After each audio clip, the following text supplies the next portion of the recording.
out of your head and stop hurting your own feelings. Feelings are valid, but feelings aren't facts.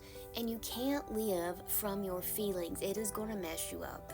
Time to start decreeing and declaring things when you're in bed at night crying or you wake up in the middle of doom and gloom. The enemy is not dumb. He's just lazy. And if he already knows that he can get at you with your feelings, honey, he's going to keep coming for those things.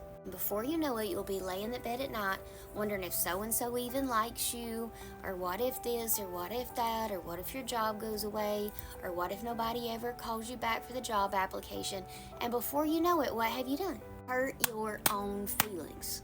And we just can't give the enemy a foothold, because when you do, he'll take a whole mile, babe. Then he'll take the state and the continent and the galaxy of your mind, and you just can't let him do that, because it will run rapid and rampant if you do not go ahead and get a hold of that thing.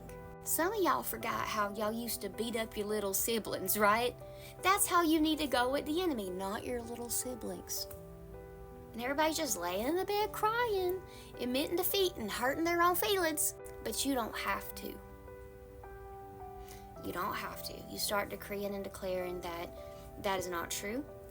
Whatever is running through your head that's so negative, you decree and declare that you're more than a conqueror. You decree and declare that he cares for the birds of the air. Why wouldn't he care for you? If it's relational, you go to Isaiah 54 and you start speaking that over your life, because God is your husband, provider, protector, and that can go for any gender with the way that the Lord's speaking about that. So just stop hurting your own feelings, and your life will get a lot better. And ask yourself who even said that. Because most of the time, the things that you worry about aren't even things that are being said to you. It's patterns from your childhood or your past that are repeating themselves in a space where nothing is happening. Do you know why? It's because your nervous system doesn't know what to do with peace. Because all it knows is chaos. So when things are peaceful, it starts waiting on the other shoe to drop. But baby, what happens when there's no other shoe? And then you just spend your whole life hurting your own feelings when people actually like you and life is going good and God has good plans for you. A life, a future, and a hope, like Jeremiah said.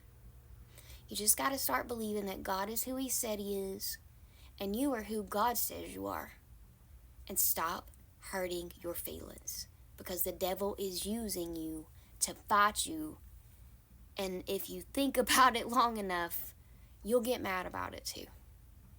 Get mad about it. Stop doing it and make it a good day, because everything has an opportunity to get better when you stop hurting your own feelings and you remember that God holds all your feelings, and even more than that, he holds the facts.